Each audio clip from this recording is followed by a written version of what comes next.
Are you an adventurer looking to take your hunt to the next level? Then you're in the right place. Welcome to East Meets West Hunt with your host, Beau Martonik.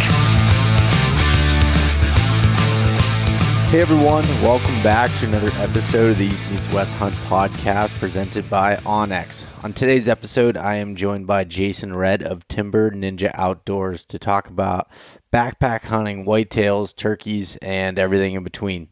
Backpack hunting for whitetails can open up some amazing opportunities to be able to find adventure without having to travel too far from home. So we just discussed backpack hunting gear, the advantages and disadvantages of backpack hunting, opportunities within the Appalachian Mountains, and much more. And this podcast is brought to you by onX, and the onX Hunt app is your premier GPS hunting app that turns your phone into a working GPS. Recently, onX added elite membership benefits for all elite users to get deals on other hunting companies, as well as free memberships to other scouting tools like Huntin' Fool and Top Rat. If you want to check out the onX Hunt app for yourself, head over to onxmaps.com and use the coupon code EMW to save 20%. Tethered. Tethered is a company founded on the principles of educating the hunting community on saddle hunting while also creating the most innovative, lightweight, safe products for saddle hunting. I'm using the Phantom saddle system with the Predator platform for all of my mobile hunts. To learn more about tethered and saddle hunting, head over to tetherednation.com. Maven Optics is building the highest quality optics at half the price of their competitors through their direct-to-consumer business model. They want to create the best optics for the job, period. Their products are backed with a lifetime no-fault warranty and an incredible customer experience. I've recently been messing around with the new RF1 rangefinder, and it's different than anything I've used in the past because the wheel on the side allows you to change the brightness and go through the menu easily and on the fly without going through buttons and trying to look through to understand what's changing. It's very easy to manage with one hand, and if you want to check out the RF1 rangefinder and any of the other optics, you'll get a free gift if you use the coupon code eastmeetswest-gift. So that's over at mavenbuilt.com. And don't forget, last week I came out with a YouTube video talking about optics as far as whitetail hunting, different applications for them, how to kind of choose sizes, all the different stuff. So check that out on my YouTube channel as well. And last but not least, Spartan Forge. When hunters require an accurate forecast of the best hunting days and the best hunting spots to save time on scouting and actually executing the hunts, the outfitter utilizes years of military background and machine learning to pull from millions of data points to accurately predict deer movement, which includes GPS data, 30 years of weather data, academic and state research, and they're using science rather than someone's opinion to figure out the movement for your specific hunting area. You can use the code eastmeetswest to save 25% off of the outfitter at spartanforge.ai. On this week's Mountain Buck Story of the Week, or otherwise known as Mountain Buck Monday on the social media platforms, I have a story from Dale Schuler, and this comes out of the western mountains of North Carolina. And Dale said, I'd been looking at this particular area for a couple of years on onX. I was trying to figure out the best way to access the area. I could either park where I had an 8-mile hike in or a 5-mile walk in. The only problem was the 5-mile access was in our city limits, so I got in contact with the city and they gave me the green light. My cousin and I made the 5-mile hike getting there about 7:45 a.m. We then cut off the trail to the top of the mountain. We got to the top and automatically started seeing rubs. By the end of the trip, we counted over 20 rubbed trees. We scouted around until about 11, and I finally made it to an area that felt just right. We got set up down looking over a saddle. We sat there for about an hour, and off to my left, I could hear something walking, but wasn't quite sure what it was. I could tell it was starting to fade, so I told my cousin I was going to sneak up the ridge to see if I could get a peek of what was walking. I made my way up the ridge, checking my wind every step. I kept looking and looking, but never could see him, but I could hear the steps. After 20 minutes, I looked up and saw the stud calmly walking the side of the ridge. I shouldered my Browning 30-06 and put it dead on his shoulders and squeezed the trigger. He took off running with no reaction. Every deer I had shot before had some type of reaction. This guy didn't, he didn't, which automatically made me concerned. We gave him a few minutes, then went and checked for blood. We found a good amount of leaves kicked up from him running, but no blood, which really had me worried. Finally, my cousin found a small speck of blood, which did calm me down some. As I kept walking the kicked up leaves, something told me to look down towards the bottom of the ridge. As I scanned down below me, I caught a glimpse of a white belly, and there he laid. I really had no idea he was that big until he picked his head up. So if you have social media, go to the East Meets West Hunt Instagram page or East Meets West Outdoors on Facebook and take a look at this stud from Dale out of North Carolina. What just an incredible deer.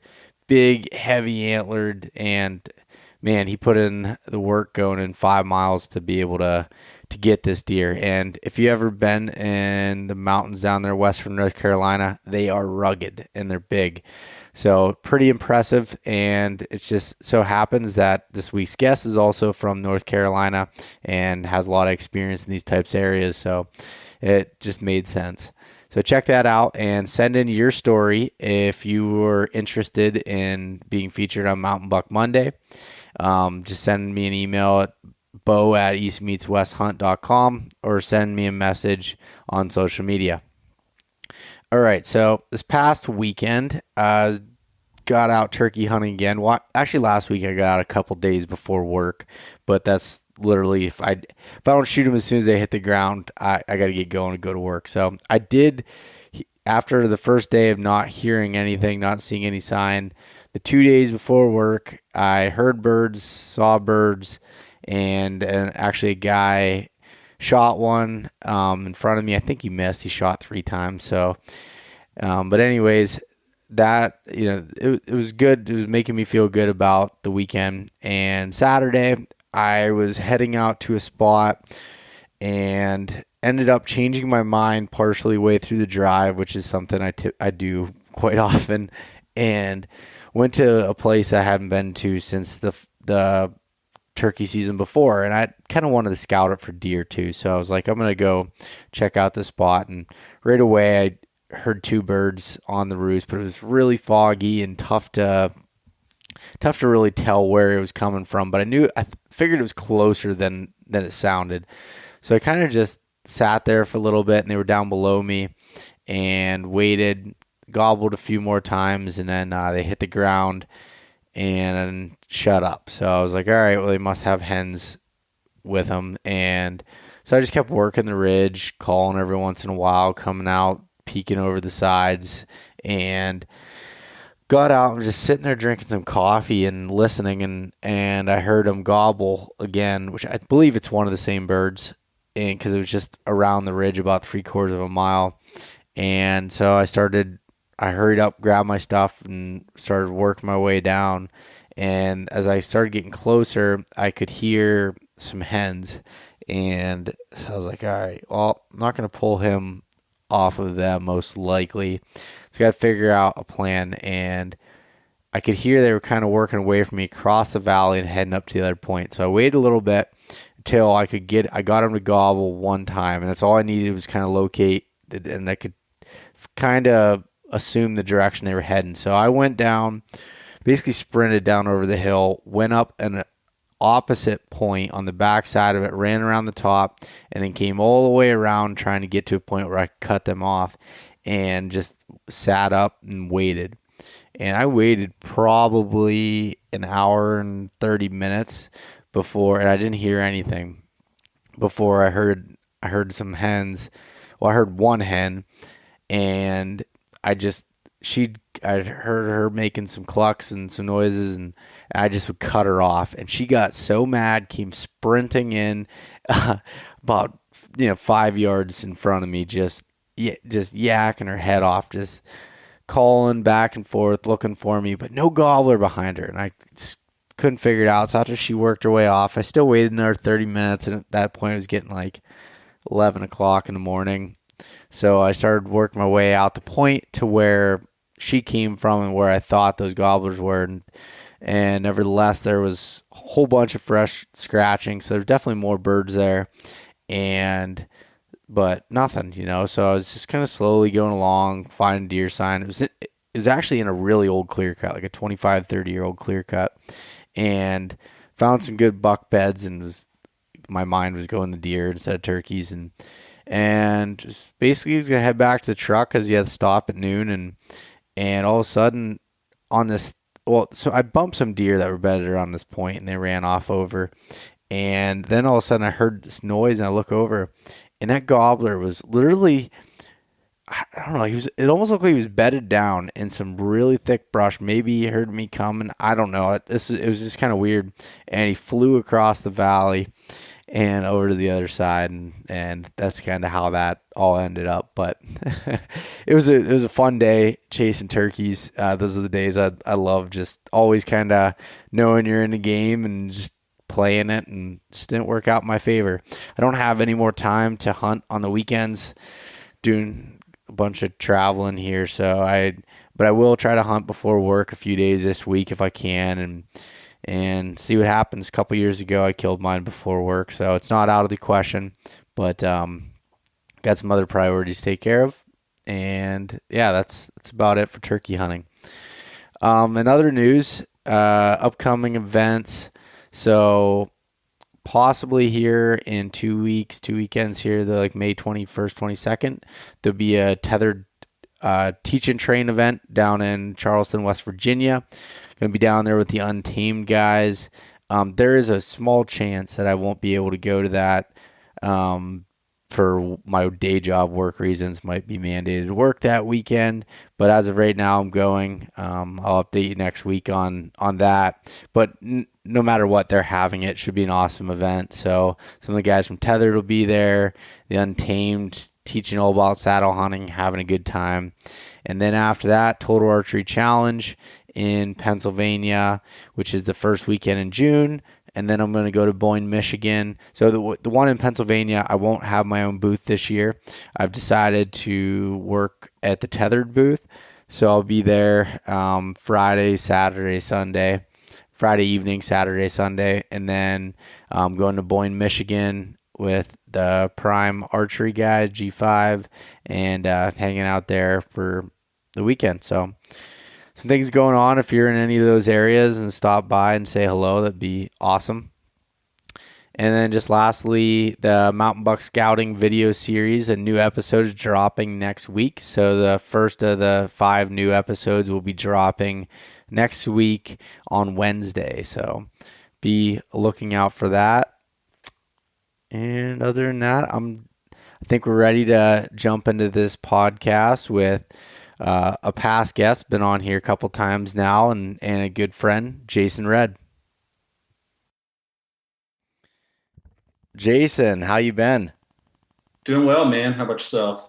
Pretty good. It's good to get to talk to you again. I'm joined on the Zoom call here with Jason Red, Timber Ninja Outdoors. He's been kind of a frequent guest now. You were on a couple times last year and back on again this year. So it's always a pleasure to get to talk to you. Yeah, man. I appreciate it. It's fun. I like talking hunting, so that really works. I like talking hunting more than I do trying to sell my products. Yeah. There's nothing wrong with that. And you, I've been kind of jealous. You were doing a little bit of turkey hunting already from the sounds of it. Yeah, I went down to Alabama for their opener last week. It opened Saturday, so I actually got there Thursday night. I was in Alabama for business, and had my meetings all wrapped up on Thursday. So I was able to go camp Thursday night, and my buddy Heath Jolly showed up late Thursday night, and we scouted all day Friday. I only had 2 days to hunt. Weather was kind of crappy on Saturday. A lot of people, a lot of pressure in there. I think we covered 12, 13 miles on Saturday. Didn't hear a bird. And then got on one Sunday morning. It's a perfect setup.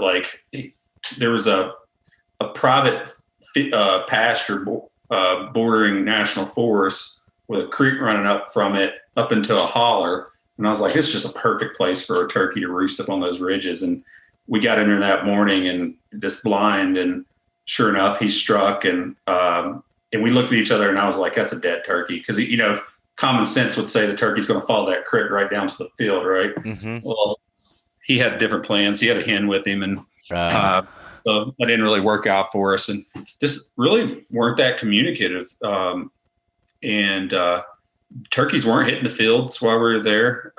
They were staying in the woods, and my buddy's still there. He's going to be there for 10 days, and he said it's been hit and miss with the vocalization. So, but I'd imagine next week should be pretty fire in Alabama. Interesting. It's crazy to me how they open so early. I guess just we don't open until the first weekend of May here in Pennsylvania. So it's a crazy difference there between some of the southern states and us. So how long does your season go? I've never looked into Pennsylvania's season. It goes through. I can't. It's one of the days right after Memorial Day. I can't. It's like sometime in the middle of the week there. I could be wrong, but they've changed it a few times. It used to end on Memorial Day, and now it's just a few days after. So it's the whole month of May essentially. Yeah. So are you already hearing birds gobble? Sporadically, yeah. Yep. Yeah. Yeah, they start hitting real hard in the middle of April, and then by the time season comes in, it's like it's difficult, but. Yeah, that's how ours are, man. They start gobbling. Our season opens up youth season opens up the first weekend of April, and the adult season, general season opens the second week of April. But usually they're gobbling pretty good in March. And, so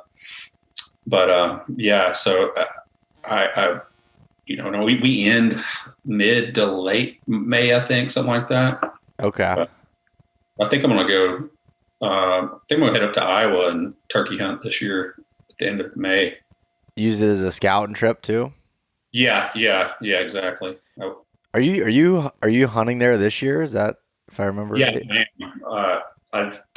I've got 5 points now, and I don't want to keep building and burn, and I've got a lot of buddies that want to start building. So I was like, well, I'll go ahead and burn my points now and build with them and make it a trip next year. And Nathan Killen, I think he's hunting, he's trying to draw next year, and coincidentally we had the same zone in mind, so I'm going to do some groundwork for him. Yeah. Oh, there you go. That'll be good. That'll be fun. It should be a little bit different than hunting North Carolina. A little bit, man, but I'm focusing on the more hilly region personally. I had a good conversation with the biologist for about 2 hours not too long ago, and man, they were so helpful, or he was so helpful, and just like telling him what my hunting style was, what I was looking for, what zones I had dialed, and what I was thinking, and like he was like, well, sounds like you kind of made your mind up, but he really pointed and said, like, yeah, if you like rough country, the zone you want to go in it's the rougher country for Iowa, and holds a pretty good, because of the terrain, holds good age class in there. But okay. I don't know, you hear all these people talk about all the mature bucks running around in Iowa, and even all the large 2 and 3 year old bucks running around, and and I was like, are there 120, 130 inch deer running around every day? He's like, well, I won't guarantee that, but he said, I'll guarantee it, you'll see more deer than you do at home. That doesn't take much. No, it doesn't take much at all. So that's funny. I'm stoked for that trip, man. I've been, when you put in for something for that long, I should have pulled it last year and just went ahead and did it, but I just had a full schedule of hunting last year, so I'm gonna make it happen this year. That's awesome. I think I'll have 3 points this year in Iowa. So I haven't been actually putting it on like my calendar as far as planning on hunting it, but I'll probably hunt that in the next few years myself. And I've never hunted Iowa or any of those places, so it should be pretty fun. Yeah. I'd like to go to maybe Kansas or next after Iowa. I think I haven't hunted Kansas yet either. Oh, I've heard that's fun too. Just smash the antlers together and they come running in, right? It's that Yeah. easy. Yeah, I heard that, man. I heard that about Iowa too. Like, I don't know, calling just doesn't really work for me and up here. So, and I don't do much blind calling just because I haven't had much success from it. And, but I hear that's a thing you can do in some of those areas. So I'm gonna give her a whirl and see what happens. Nice. What else? What else you got on the plans for this year? Anything good? Yeah. I mean, I'm gonna let's see, turkey hunting. I'm gonna turkey hunt Virginia, North Carolina, and more than likely Iowa. I'm looking to do that as a scouting trip, and then my family, we're going back to Alaska in July for like 9 days to go. Haley's never been to, it's the only state she's not been to. And she knows how much I plan on. Yeah. She said I already had plans for us to move there, but so she wants to see it before she gets forced into moving there. So we're going and flying into Anchorage, and we chartered a boat down in Homer with Homer Alaskan Charters, I believe. And we're going to go halibut and salmon fishing for 1 day. And we rented one of those, like, it's this mini RVs. Have you ever seen them? Like, they're built on like a 250 chassis, but they're not very wide. They only sleep 3 people. I've never seen, I don't think I've ever seen those. Yeah, it's a smaller RV. It's like the Camp America thing on the side. So it's going to look super corny. But, yeah. we're going to drive from Anchorage down to Homer, and then after our fishing trip, we're just going to go explore. We got some friends that live up in Talkeetna, and we're going to try to make our way up there and just hang out. And then I'm going elk hunting in September for the opener in Colorado again. Meet my buddy out there, and then I'll just be deer hunting Virginia, Iowa, North Carolina. If I tag out early in Iowa, I've got some buddies that are going to be hunting in Ohio, and I may hit that up on my way back, or West Virginia or something, because I'm going to take 2 weeks for rut. And then I'm going back to Arkansas to hunt Thanksgiving. Oh, wow. Yeah, you got a pretty packed schedule again this year then, too. Yeah, I'm pretty stoked about it, man. I haven't hunted in Arkansas since I was a kid, so I'm going back to hunt some national forest there that I've been getting a lot of intel on that has some really good deer. So, oh, that's awesome. On that. That is awesome. I've heard Arkansas is beautiful. I've never been there, like some of the areas in the national forests and stuff there. Oh yeah, I love the whole state too. I love the beauty of it, but like, I wouldn't want to live there again. Yeah. But it's cool to visit, especially if you like duck hunting. Okay. What do you have on your schedule for this year? Well, starting off with hopefully high country mule deer, Colorado. So I should be drawing that tag. I switched gears from elk like I was planning on doing. Just have better odds of drawing this and always wanted to do it. So I'm going to do spot and stock for a couple weeks. And then after that, just basically head into the Pennsylvania archery season and see where that takes me. I'm going to be scouting some areas in New York, and I have some spots in Ohio, depending on the year, whether I want to, if I get done early and I can move on, which hasn't happened to me in the last few years, but it used to work that way where I could jump over to one of those other states. So I'm hoping to do that again. But that's all I have on the immediate plans. Kind of focus on those main things there and see what happens. How many points do you have in Colorado for the mule deer? I have 4. Oh, nice. I'll have 4 this year, and I want to do that same hunt.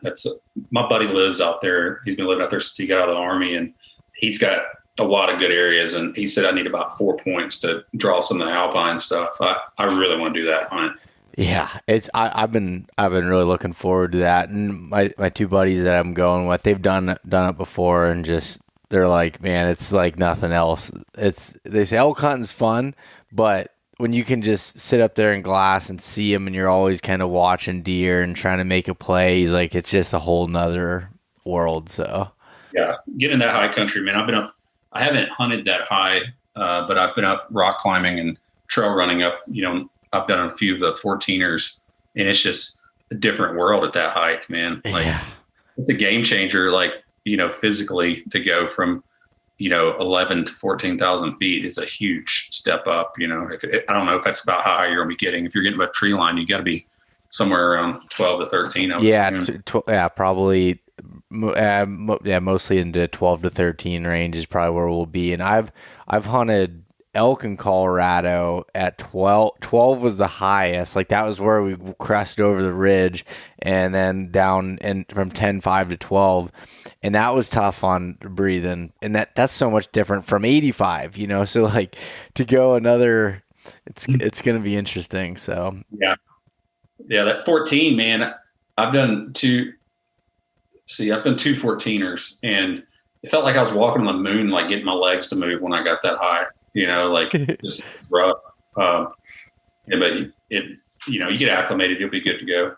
Yeah. That's those are my kind of plans. I'll most likely pick up an elk tag too while I'm there, and a bear tag and whatever else I can get. But have those all in the pocket. But main focus will be mule deer. So nice. Can't hide money. Nope.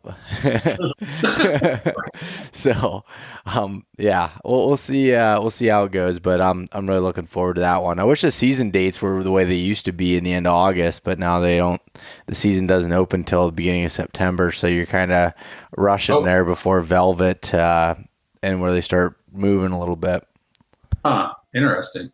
I didn't know that. I haven't been keeping up with it. It's one of those things, like even Iowa, like I've been casually looking for a few years, but like I don't get focused until I know it's going to be that year, Yep. Because then you get so much other stuff going on. Yeah, it is hard to keep it all straight. Yeah, that would be fun, man. I can't wait to hear about that. Awesome. Well, Jason, what I wanted to talk to you about today is about backpack hunting in the Appalachian Mountains, and I wanted to about how often do you backpack hunt much, or like for any of your hunts, turkey hunts, whitetail hunts, any of that? So like, are you referring to like backpacking in and hunting? Yeah. Yep. Yeah, I do a fair amount of it. I didn't do any this year, but I try to do a few trips every year, either a turkey or, a deer trip or two. Mm-hmm. Some of these spots that it's really the only way to effectively hunt it is to backpack hunt it. And I have some planned this year, actually. Actually going to be doing, Nathan and I are going to talk about doing a swap out backpack and do a backpack hunt in Virginia and then one in North Carolina. So that'd be pretty fun. Like I've always done it by myself. I've never had any company except for I've done some backpack fishing trips with my son, but most of them have been by myself. Yeah. It's the backpack hunting. I've done it. I haven't done it for archery deer. I've done it for rifle here in Pennsylvania. And I've done it for turkeys and everything. I love it. It's just, I've done it mostly by myself too. It's a process. And you really have to commit and realize that like when in November you're going to be cold, like when you're in a tree all day, and then you come down and you're still going to be, cold, and you can't just, come inside and get a hot shower or anything. So it's a little bit of a difference. But like today I was in a spot I was just telling you, scouting, and to get to this one spot I want to hunt's a good 3 miles in, and it's nothing incredible, but to do that morning after morning and dark after dark, that's a long ways to go in, where that was something that I could see be a lot more effective by being able to camp out somewhere closer. Yeah. I mean, when you're dealing with, you have 3-4 miles that you need to get into a spot to effectively hunt it, you can, pound it out and go home every night or whatever, but it's easier on your body just to go ahead and commit and sit back there because, especially if you want to cover more country while you're in there, because you can get back in there and then you can just use that as your base camp and cover more areas. I mean, these national forests that, we have here in the Appalachian range, there's some great spots that are just so hard for people to get to. Like I've got 2 spots picked out that are new for me this year in North Carolina that, that's pretty much going to require that. And they're also like hunts that they're pretty deep in I think you need to wait until late fall for it to get cooler, just because the country's so steep in there. You're just going to be a sweaty mess. And so I don't think I'm going to even attempt to mess with it during early bow season. We'll wait and go into those areas later season. But yeah, it's also fun, man, because it puts the adventure into hunting. You and I've talked about this multiple times, is that there's so many adventures out our back door, and these backpack style hunts like this, they're not much different than going out west if you take out the altitude, and the game. It's the same thing. And like I think I've said before when we talked last time, it's a really good kind of little build up for people that are wanting to go out west. You at least can dial your gear in. Yeah, I mean, I use a lot of the same gear that I use for elk hunting. Well, actually, just about all of it that I use for elk hunting as I do for backpack hunting here. Oh, yeah. I mean, my gear is the same car camping or backpack hunting. Like most of my friends I hunt with, like I was just at camp with a few guys, and it was funny, people rolling into camp to car camp. And it reminded me when I was in my early 20s, they all rolled up with their whole bed full of stuff. Like they had car batteries for lights, big 8-person Walmart Coleman tents, fold out chairs, all that stuff, and here I am, I have like my MSR Hubba Hubba, a Crazy Creek chair, and my pocket rocket. But I did upgrade recently to bring in a small cast iron skillet to use with my pocket rocket to cook burgers and stuff. There you go. So I've actually upgraded a little bit on that. But my kit's still the same, cause I can get everything I have into 2 dry bags, and it just makes it easier to pack your stuff to go out, to even do a car camping trip, Yeah, because you can keep it so much more organized, and typically your stuff to do that is lighter weight. It just keeps you more organized. It's funny when we went truck camping in Idaho for our elk hunt, the amount of stuff that I had packed into my truck that we had packed in there because we knew we were going to be staying at the truck was ridiculous. Like when otherwise we go out and we got coolers in our backpacks packed full of stuff to go on, a backpack hunt. And otherwise it was incredible. And, being as minimalistic as possible is definitely, for me, it's less anxiety too, just of having so much shit and trying to keep track of it. Man, I know. Like, I don't know what it is, man. I was talking to a buddy of mine about this other day, is that used to, I would go on trips and it just there'd be zero anxiety. I just roll with it, get all my stuff done, ready to crank out. Nowadays, and I know what everything I need to take. Like, it's not like I'm going to, knock on wood, if I don't forget anything, because I've done it enough. But I get this anxiety, and I think it just, as you get older, you get more responsibilities and more things going on. Your anxiety's built up anyway.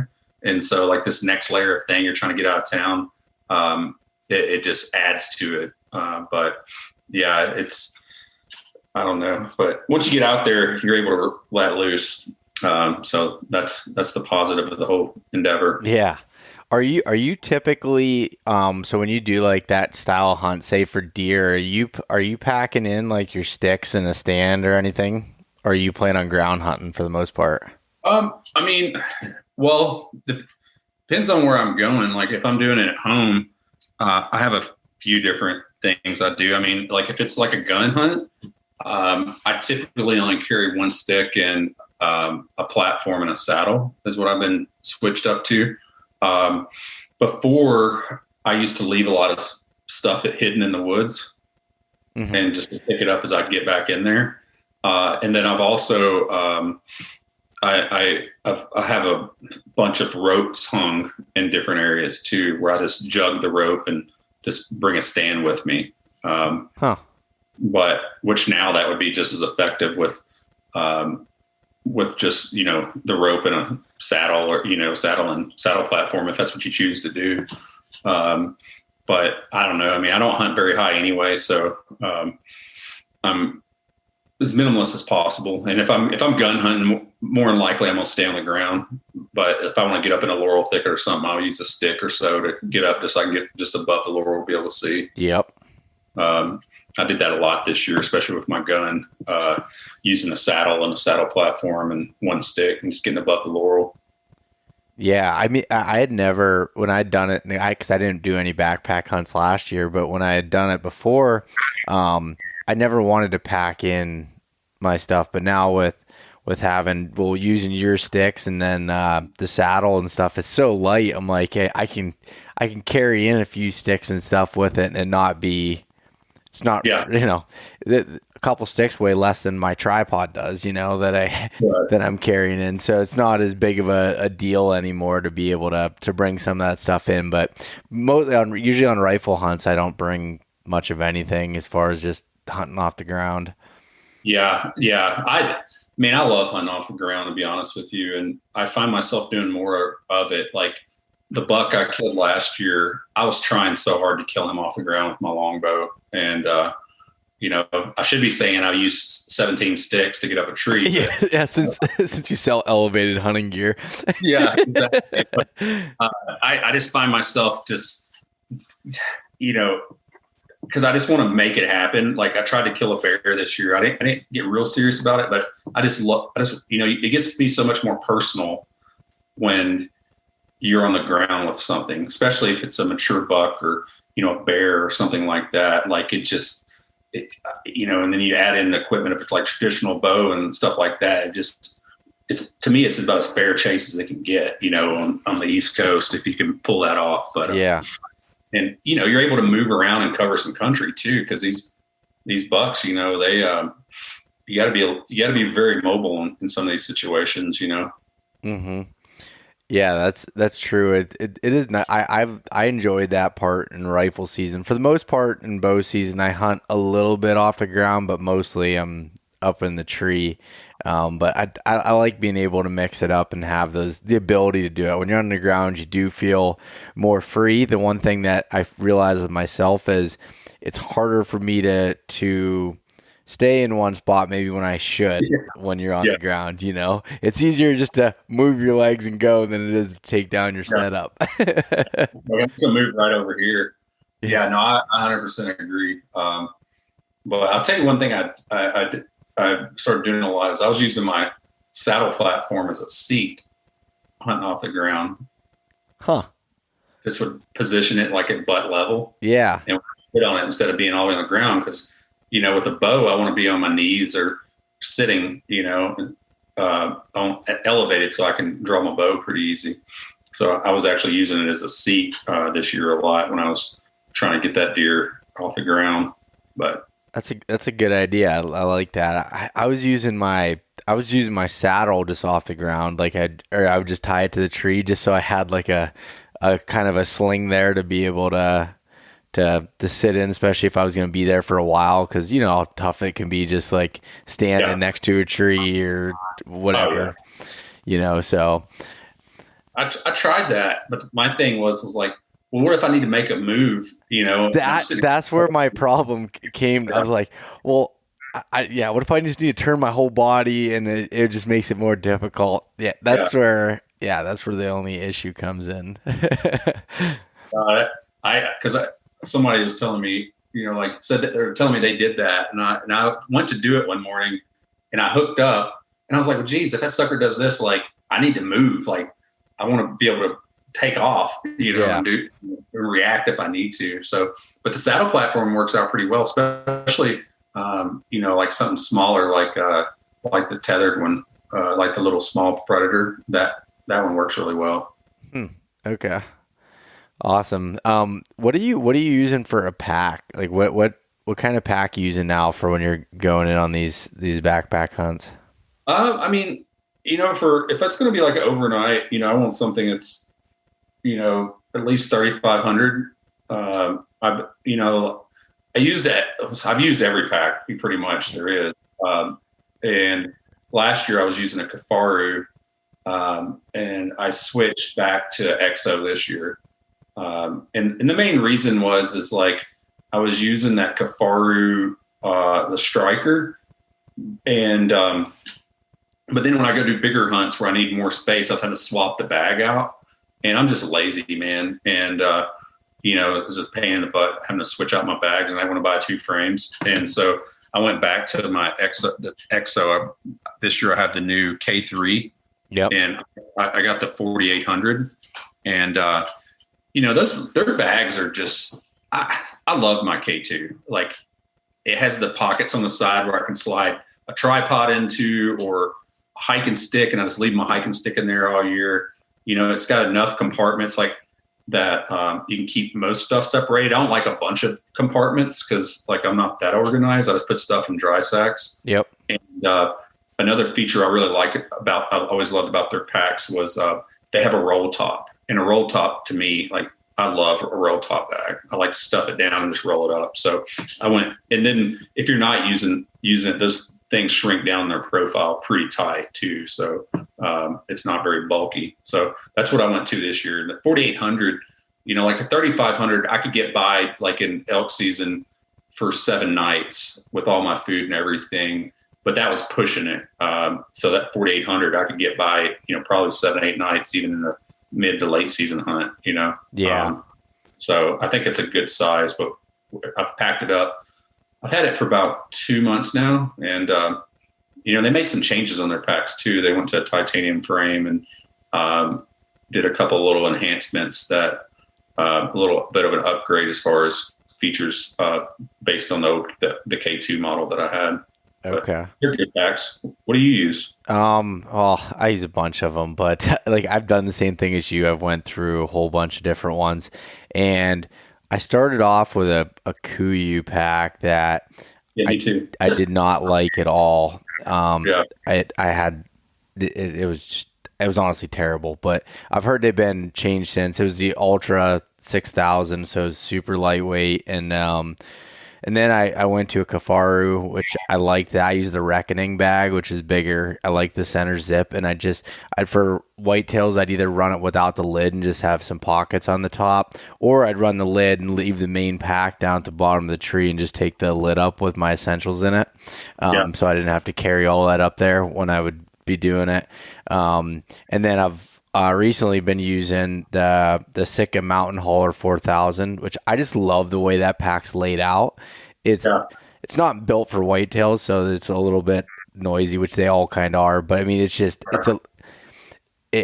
but I like that you don't really need a rain cover on it. It just sheds water really good, and it holds weight great. And then just recently, I also got a Stone Glacier that I'm just messing around with, and I like the way the frame feels so far. I haven't put a lot of weight in it, but I've been hiking with it quite a bit. I'm not a fan of the bag.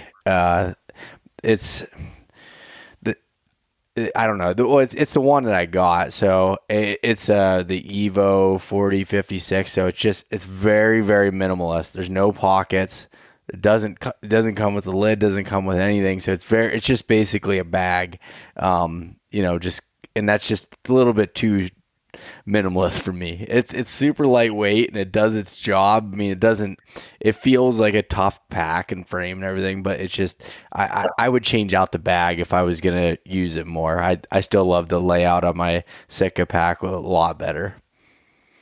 Yeah, that was the only company I haven't tried their bag, and I was almost going to buy one this year, but they just, a few things that I didn't, for what I found that I really need in a bag, like they just didn't have it, especially like to mix in whitetail hunting with it.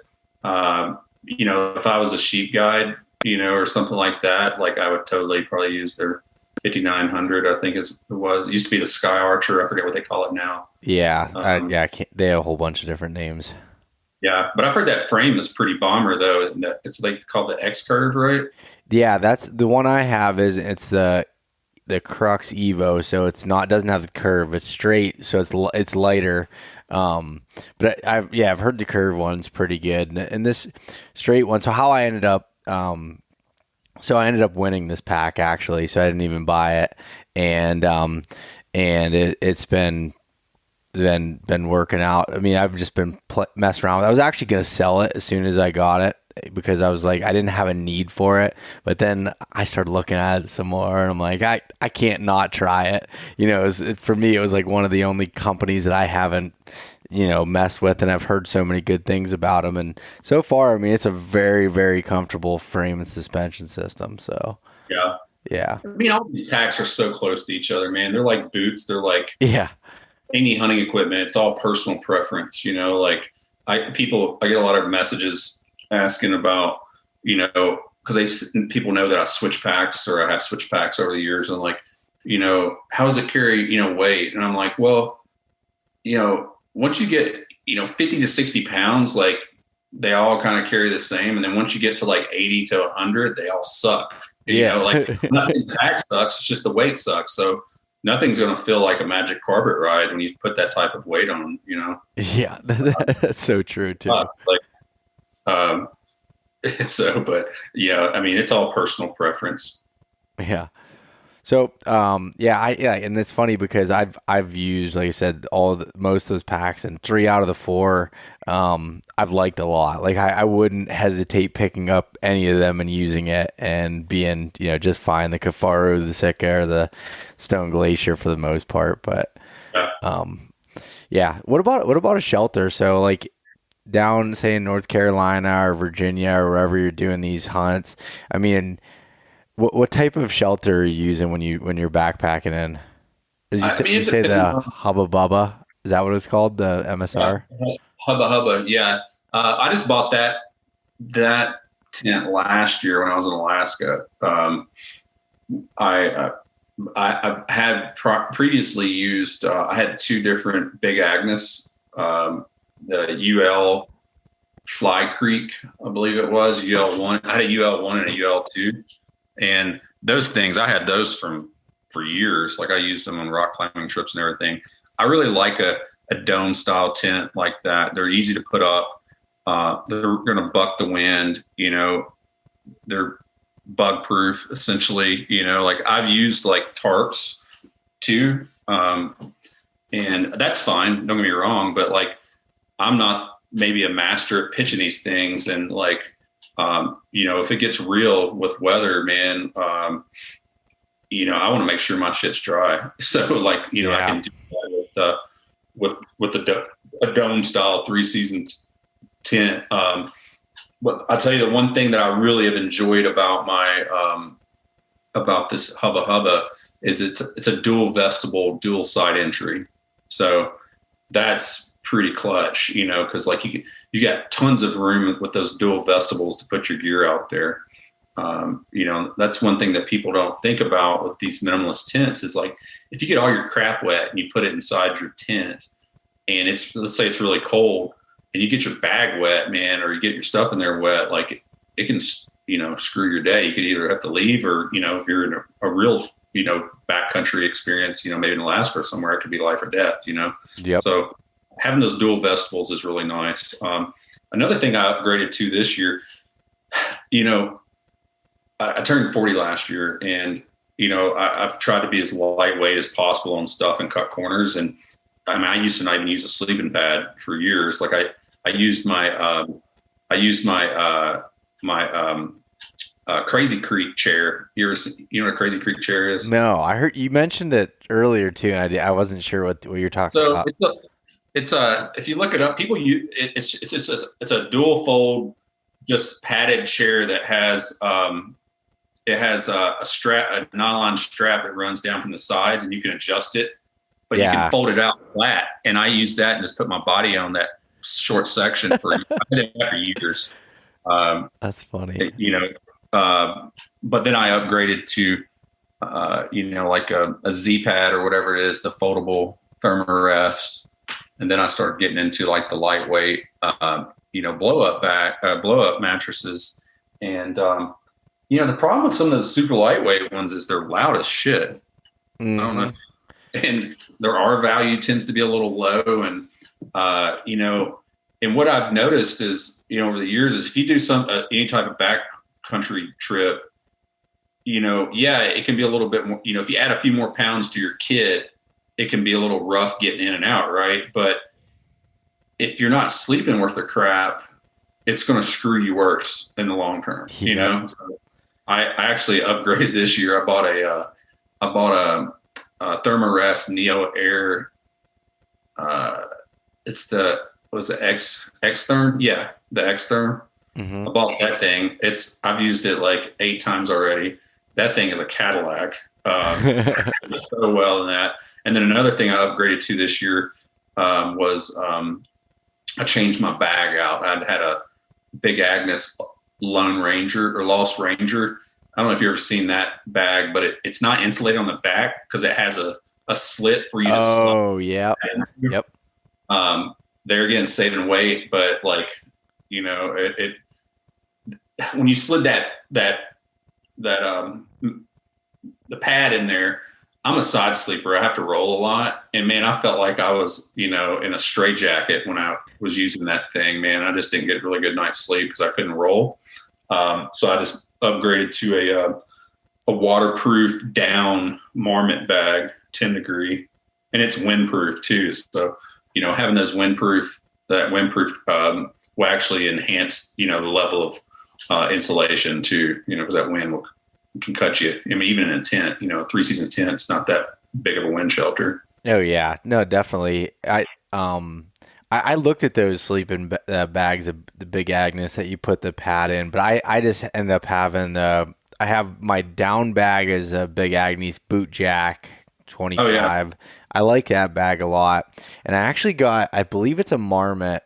I just bought for Alaska last year. I bought a synthetic bag that weighs the same amount as that the Big Agnes, and I think it's about the same. It's pretty impressive and it packs down just as small and everything. It's a synthetic bag. Really? Yeah, and it was cheap too. I mean, not cheap, but cheap compared to down bags. You know, as far as that goes, I'll have to look it up and send you what that is. I have it in my Alaska gear list here somewhere, but. I heard about, I was listening to, I think it was Tundra Talk. Yeah. They've been talking about, you know, Wiggy's waders. Yep. So they make sleeping bags too. And apparently they have a Bomber synthetic bag that's like really cheap, but is completely legit. Really? Like $150 or something like that. Interesting. I didn't know that.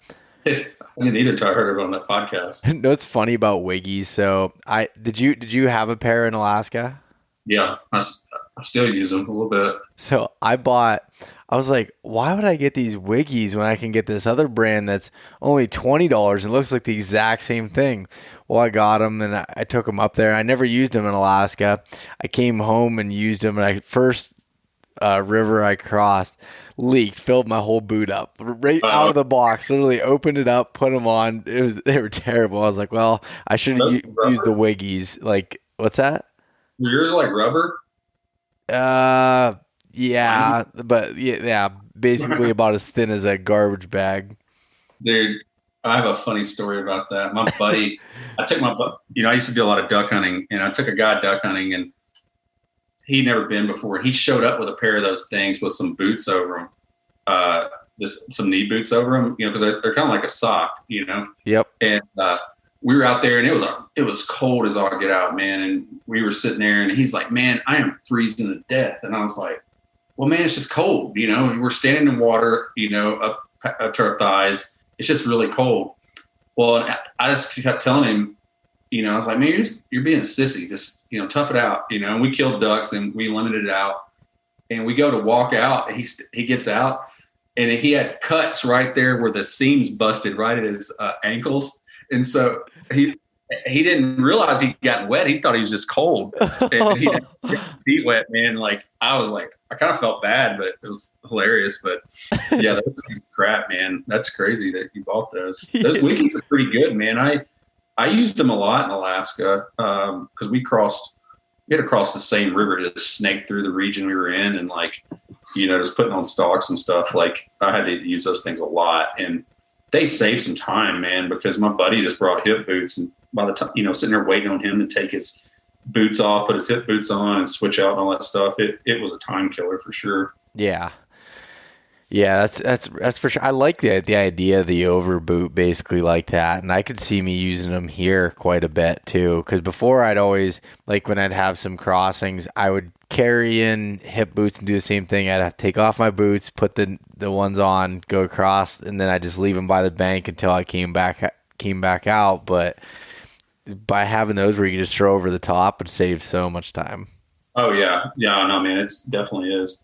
I mean, there's other stuff for like the camping stuff. Like I'll tell you one thing also that I skimped on for a number of years was getting a nice blow up pillow. Yes, I'd always just taken like a dry bag and stuffed like puffy and stuff in there and used it, and I was just like, I'll just tough it out. But then last year, my buddy had one of those. He's always had that Sea to Summit blow up one, and I just like took it one day and like put my head on it for a minute, and I was like, geez, what have I been missing out on here, man? Like those little things fold up as big as a mouse on a for a computer, and they weigh nothing, and they blow up in a second, and man, they are night and day difference. But oh yeah, that's what I have, one of the Sea to Summit Arrows pillow. And like I had one that was a Climate, I think it was Climate, but it was so loud on your face because like it felt I couldn't sleep because I'd move my face around, it'd be like the whole time. So in that Sea to Summit one doesn't weigh that much more, and it's got like a fabric on it that makes it soft, it's not loud. Yeah, I'm telling you, if it sounds like we're being wimps, if you haven't done this, like this will change your whole sleeping game. Like I when you said earlier about like bringing in stuff that weighs a little bit more to feel comfortable when you're sleeping, 110%. Like that's how you're going to recover, and that's how you're going to get rest to be able to hunt effectively, in my opinion. Yeah, I mean, literally, we're talking 2 pounds difference probably, and it just makes a world of difference, especially if you're going to be doing something for multiple days. I mean, not like I go whitetail hunt in Pisgah National Forest for 7 days or anything. It's usually just maybe a night or two, and you can get by suffering a little bit, but why do it? It's like food. Like it's good to bring hot food. Like I've tried the whole no stove method before. Yeah, just like green belly bars and summer sausage and stuff like that, man. And, when you're out there and you've been cold all day, like eating a warm meal is really nice. Yeah. It boosts your spirits, What do you have, like a jet boil? Did you say that you? No, I use just a pocket rocket. Okay. Yeah, I have those. I have that, and I have I don't know the brand, but it's just like little cup. The cup that would fit a pocket rocket and one fuel canister and everything in it. Yep. And then I have a titanium long spoon that I use, and I have my spoon like wrapped with like climber's tape and also like Gorilla tape on there, in case I need that for something else. I just keep that on there. Just it's a little weight savings, compact, tech tip. Yeah, that's a good idea. I've seen where people wrap their Nalgene with like Leuco tape or something too, because like you never need the whole roll, but but just a little bit is all you need. I'm like, that's a good idea. Yeah. And it works out pretty good, man. Cause I mean, that tape comes in handy sometimes. And especially like, I do, like I said, the Gorilla tape and then, like a climber's tape, we use climbing tape to wrap our hands for crack climbing. So it sticks really well to your hands. Yep.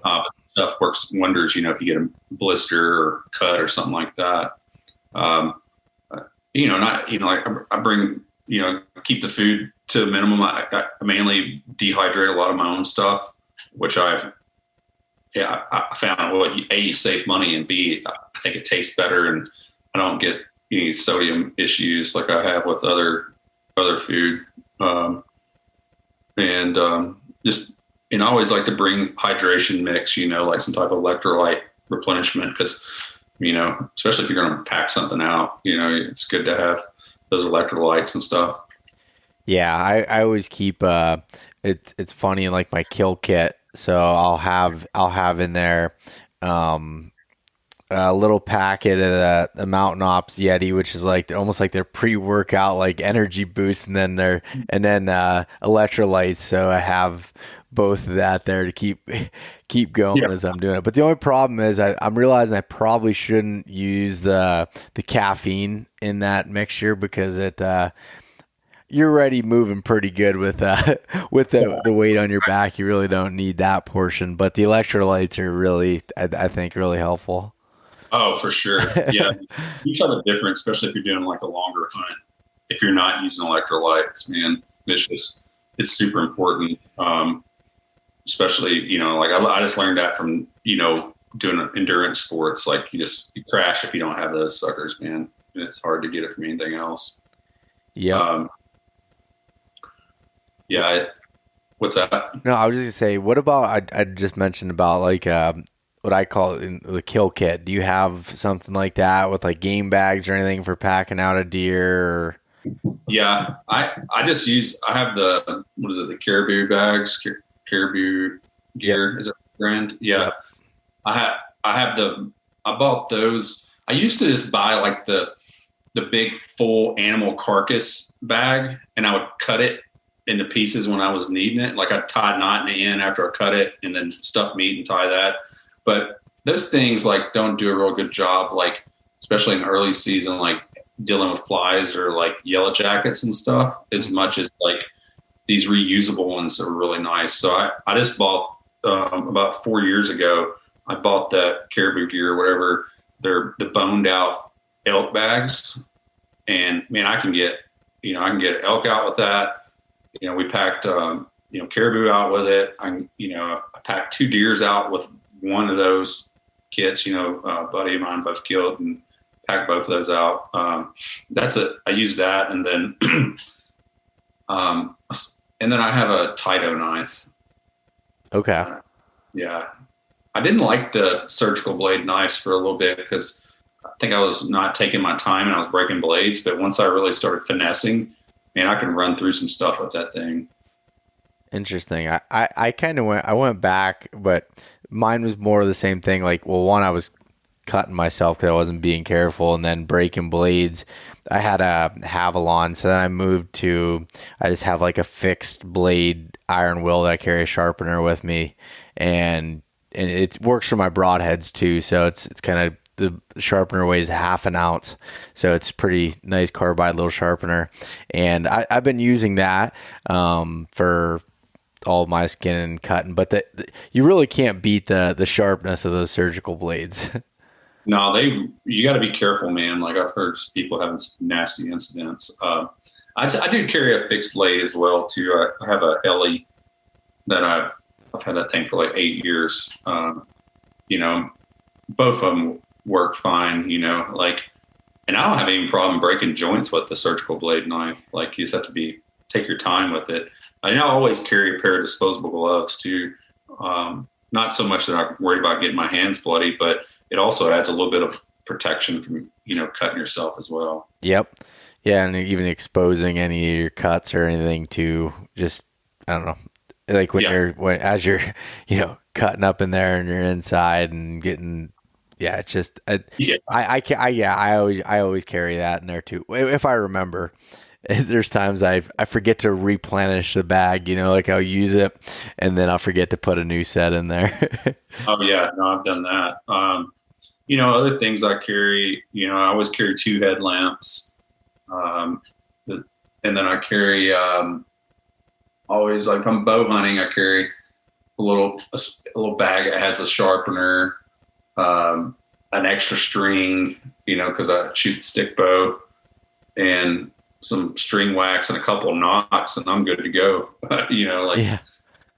And then I usually carry what I call my electronics bag that has my external battery, and so I have a phone cord, and then I use the same cord, additional cord that charges my headlamps, because I have a rechargeable headlamp. That's my primary, and my Garmin inReach. Okay. I always have a little mini inReach. Yeah, I have a little mini too. Those things are nice for that occasion.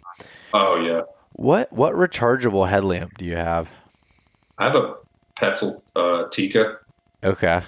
Huh. That thing is awesome, man. I've had that thing for probably 7 years, and it has this like feature in it that it will auto brighten or dampen depending on how far you are away from the object. So it's really cool. Like, so if I'm walking in, I'll just tilt it down to my hat bill and it like completely brings it down to like 70 lumens or something, and then if I'm wanting it for something, if I pick it back up, it'll completely beam out and give me a more wider range and brighter. I think they call it reactive or something like that. Okay. Yeah. I'm actually pulled it up online here. I was taking a look at them. I didn't realize you could do the recharging or just using 3 standard AAAs there, but trying to see what you were talking about with it. Back and forth, but anyways, that's pretty cool. I think of like when you're going to set your sticks or something on the tree, like you don't need this really bright light versus right, when you're walking out or whatever it might be. So like that would be nice. Yeah, it works well for blood drilling, man. And I bought it, back when I used to climb a lot. We have to climb a little bit at night. It works so like if you're right up on the rock, it won't like blind you.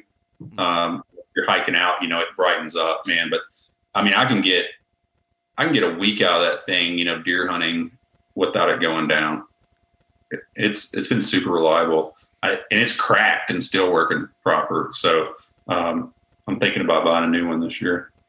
I have the Black Diamond. I think it's a Storm headlamp, and I love it. It's does everything I need, but just the batteries just don't seem to last very long in it. That's my only complaint with it.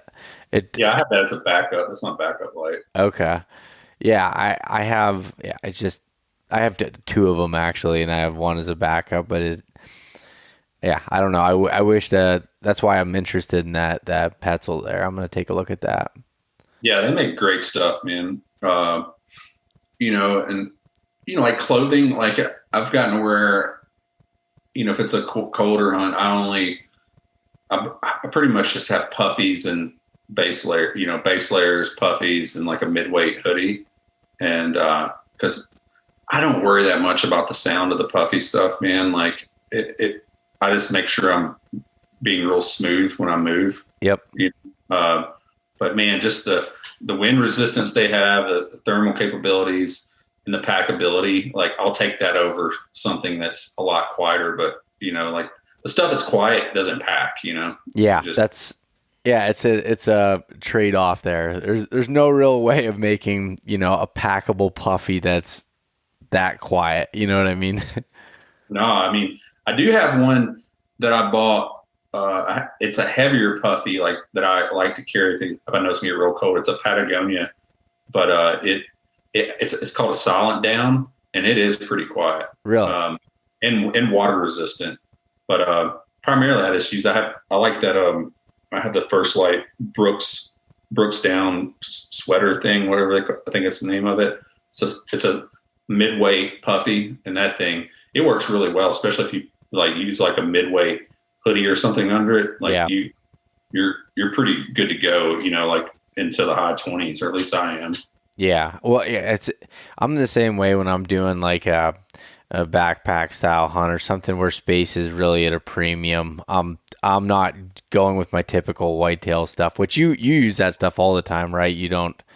But normally I'm using some of the quieter stuff when I can, as far as on shorter hunts or stuff. I don't need to pack in as far if I can strap it to the outside. But for otherwise, I'm using the puffy gear, pants, and jacket. I'd rather have puffy than more base layers. Because then I hate wearing base layers on the bottom, like as far as like long base layers. Because you're always like, when I be out west, like elk hunting, they'd be good for like the first 15 minutes, and then they're too hot, and then you have to take off your boots and your pants to do it. Where I'm like, all right, I'm just gonna wear just my lightweight pants, and I'll carry puffy pants to throw over top if I'm sitting down to glass or in tree stand or whatever. Yeah, I tell you, a piece of gear that I really enjoyed this year is I bought those the zip off First Light base layer pants. So you could take them off underneath.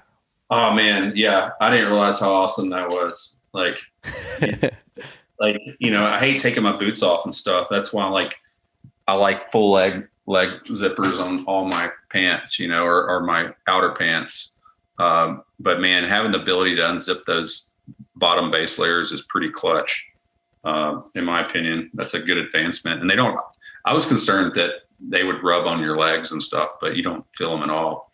Interesting. Yeah. I don't know. Only other person I know that makes those, I think Stone Glacier makes them too, I guess. Right. I think Kuyu might make something like that too. Kuyu does. Yes. Yeah. I think my brother had a set of those before, but I think those are the only ones that are making those. Yeah, those things are really good, man. And having all that stuff. And the cool thing about the puffy is that you throw it on at camp when you get back. And one other thing I started carrying that I never would carry was a pair of camp shoes.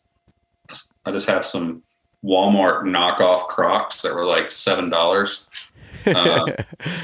But man, getting your feet out of your boots at night, man, is so good for you. Oh yeah. I won't go anywhere without my Crocs. I was looking at when I was putting together the sheet here to go over for this podcast. I was looking back at some of my pictures that I had from backpack hunts here and stuff. I had a turkey hunt where I had my pack full. I had the Crocs hanging off the back and then the fishing pole on the side too. But always had the Crocs hanging off the back. I just strapped them right to the outside. Yeah, man, those things, they're making a big comeback. It's like everybody's wearing Crocs. I saw dudes that were turkey hunting Crocs up in the hills in Alabama when I was up there. Really? Yeah, but they weren't going up any real hills. They were trying to tell me they were. I'm like, no, you're not. I'm sorry. You're not. You're 3 steps forward, 10 back, Yeah. You heard something from the truck and you didn't want to change your boots, so you went running out and you ended up in the woods. Yeah. Well, actually, it's Catman. Catman was the one talking about the whole Croc thing. Yeah, man, but those camp shoes are really stellar. I'm actually, my son and I are going to do a backpack turkey hunt here next weekend, actually. Oh, really? Yeah. How are you filtering water on those trips? So I went, man, I've used a lot of different stuff over the years. I had Kataydin, is that how you pronounce it? That brand? Yeah, Catadine. Yeah, I'm not sure. Something like that, yeah. I'm from Arkansas, so I have an excuse with having poor grammar. But I used that for a while. Then I tried the Sawyer stuff. And then I've used the platypus gravity bag stuff as well. Yep. And I've used the lice straw before. I don't really like that. So I went back to 2 years ago. I went back to the MSR pump. Yep. I really, man, that thing is just, the cool thing about that, and where I was having problems with these like platypus bags, is if you have like a small stream, it's really hard to collect water. And with those suction style pumps of like the MSR, you can get water from anywhere. You can make just a little bitty pool in a spring and be able to collect water with that. And also the filter is really easy to clean. It seemed like with the platypus, we're having to backwash that thing to make it work. Yeah, I have the same one. I've went through multiple filters on the platypus and just like, I only use it if there's really clean water, basically. Like there's not much dirt or soot that is going to be in it. And I keep it kind of like a base camp setup that you can just hang there and roll. My brother uses the MSR pump, and I think that's the route I'm going to go. Last year in Alaska, everything was so clear. I just used drops, which they said we probably didn't even need to filter anything, but the Aquamira drops, since there wasn't any particulates or anything I really had to worry about. So those drops seem to do just fine. Yeah. I mean, I'm not going to advocate it, but like if you're laying back somewhere for a day or so, like you can drink out of most streams. I mean, This is a dead deer laying above it. Like I drink out of them all the time, but that MSR, I keep that thing in my bag all the time just in case of emergencies. Yep. Another cool thing, if you use like their water bladders, like what they call it, dromedaries, the top will screw down onto them, so you don't have to like mess with the hose. Okay. You can just screw it right onto the bag and pump it full and take it off and put your top back on it. Oh, no way. Yeah, that's really good, especially if you're dealing with, like, I have one that's a 6 liter, and sitting there holding that thing and pumping it, because really to pump effectively, you need both hands to really pump that thing for that long. Yep. So that's a really good piece. I really, anything MSR is good, man. Like, their stuff is bomber. I know. Like you talk about the pocket rocket and stuff. Like, I've never heard anybody say anything bad about MSR products. No, I have a bunch of their stuff. I have their Whisper Light stove, like the multi-fuel stove. Yeah. That thing's good, especially for going out of country, where you may not be able to get different types of gas and stuff like that. That thing will run off diesel. Really? Yeah. That's crazy. Yeah. So yeah, I think we kind of covered most of the gear items there. I wasn't even planning on diving that deep into it, but I like the conversation, and I geek out when you and I always seem to start talking about gear and messing around with that. That seems to be our forte. But so a question I have is, like, back to like just backpack hunting in general. How do you, or if you're planning on hunting a certain area, like, how close are you typically getting? And, like, do you set up camp, down low, up on the ridges? Like, is there any specific type that you try to look for? It really depends. Like, I guess one thing about me, in most of the areas I pick to hunt, in the national forest here in the mountains, is going to be around creeks. I find a lot of good deer up at these creek heads, man. I always find them somewhere close. So I'm usually going to be camping around a creek, because I don't want to have to go far and mess with water if I can. And so I'll get lower, and, a lot of places that I'm in, there probably is some type of hiking trail or mountain bike trail or something that goes through there. So, and people may camp there recreationally every once in a while. So I don't think it's that big of a deal for the animals, like if you're out there camping. And if you can, I had a guy actually just ask me this question the other day, and he was wanting to know how close you could get. Like, I'm not going to be right up on top of where I think they're bedding. Don't get me wrong. Like, I'll walk a half mile, and regardless, if you're in a creek, your scent and everything's going to flow downstream anyway, it's not like you're out there partying, with radio going and stuff that's going to spook any animals. But, about a half mile, is about clutch for me. Yeah, I agree too I'm the same way with the bottoms, like sleeping down next to the creek. Once you have the water there to do anything, clean up, do it, at the end of the day. And then also same thing, your thermals are always kind of pulling down with the creek. So yeah. Now, sucks to hike up at the mountain then, though. Too bad you couldn't just be, right up there. That'd be ideal, man. But then I'd have to be hiking down to get water. So yeah, you're right. There's something's gonna have to play out. But yeah, and it definitely is a very effective way of doing it to get back into some of these spots, man. Like, and it's just fun. It's an adventure, we have so many adventures out our back door that we don't capitalize on. Like, I really need to do more of that now that my son's my son's 12 now, and he loves backpacking and hunting in the mountain, or just getting in the mountains. So I think I'll be doing a lot more of it, this year and the years to come, since he gets so stoked about it.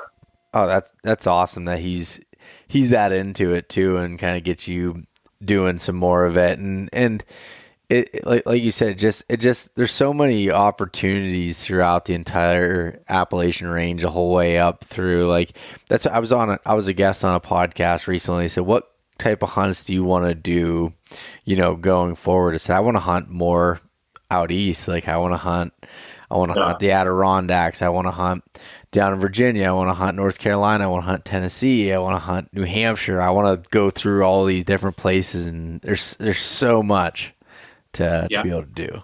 I agree, man. Like I've gotten where I'll take that back. Like I've been going down to the coast in South Carolina the last 2 years hunting these like coastal saltwater swamps, like marshes and stuff. Mm-hmm. I have really been digging that just because it's, it's just a weird change of scenery.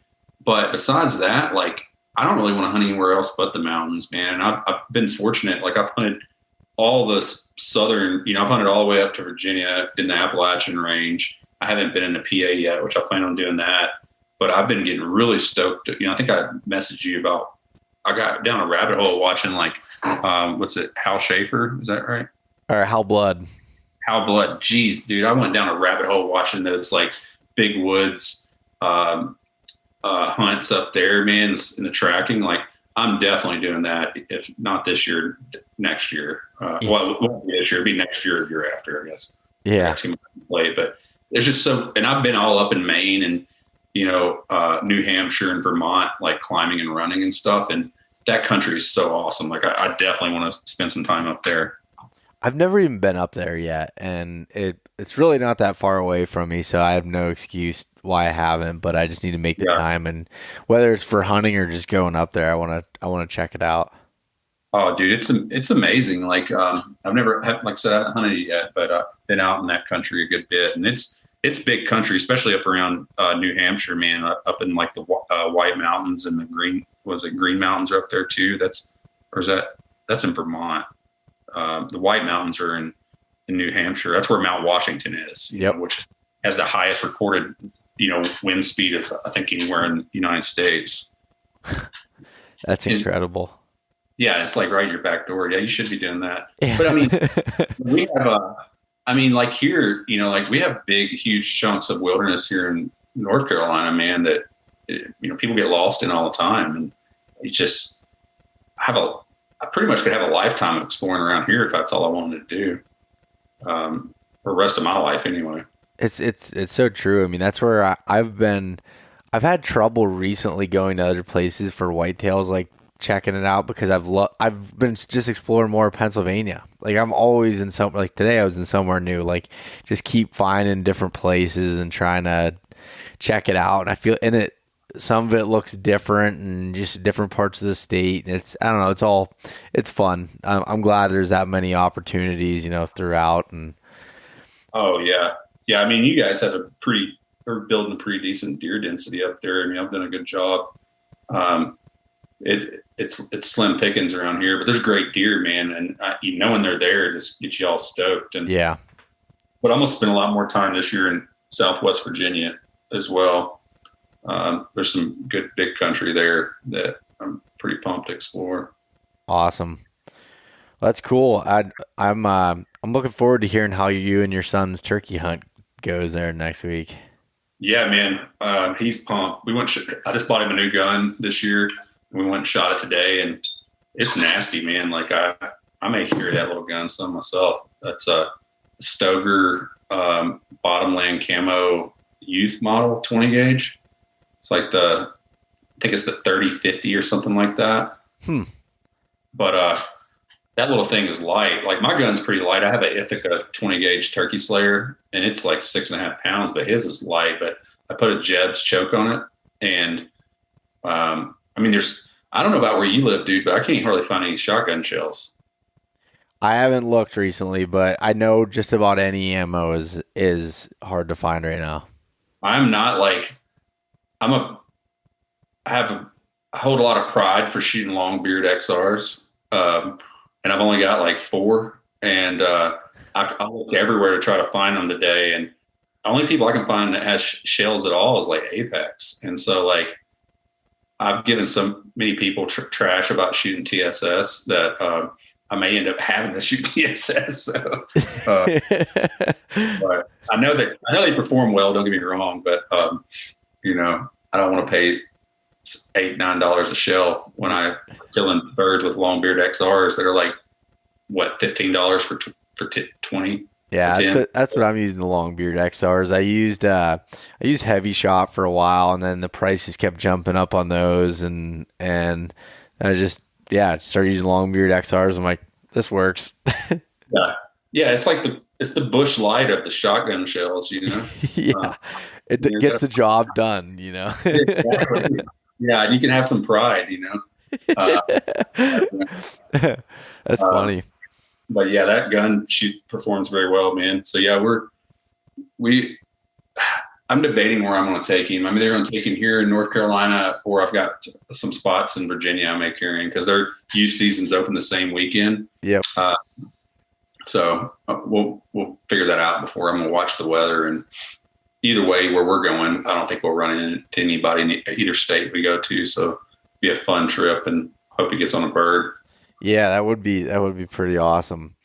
Do you since the last time we recorded, which was the end of October last time, anything new to share from Timber Ninja? Yeah, man, since then we released our aluminum sticks. Our aluminum sticks. We have our carbon fiber lock-on is getting really close to launching, or being ready to go to production, which I'm super pumped on that. And we almost finished with our saddle platform. That should be coming out fairly soon. And we have a saddle that should launch this year too. Damn. Yeah. Mobile hunting products company. And then a couple of other accessories I've only shared with you and a couple other people that we've talked about. Yeah. I'm pretty pumped about those.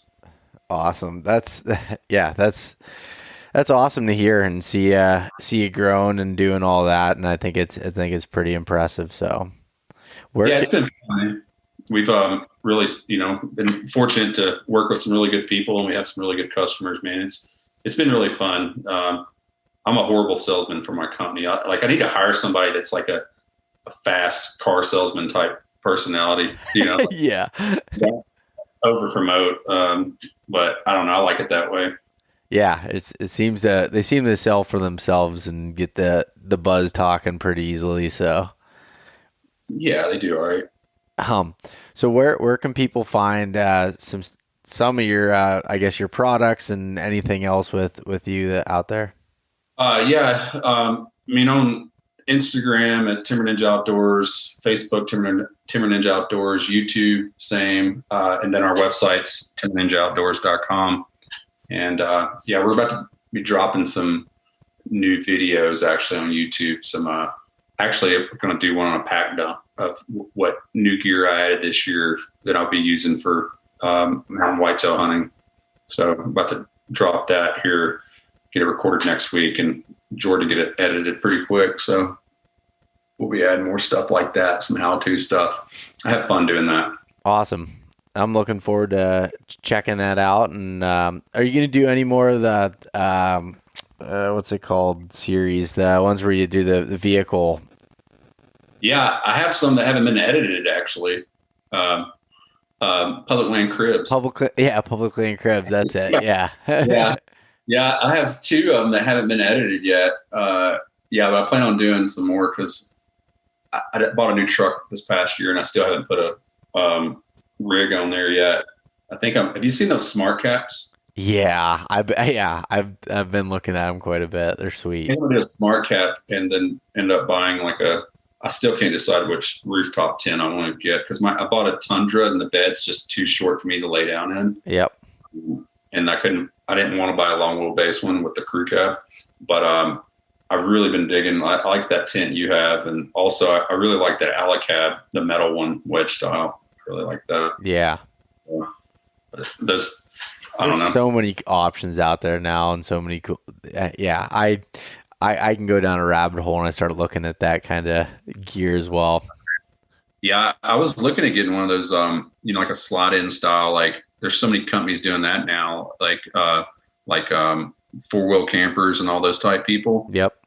And I was serious about buying one, and all of them are about 8 months out.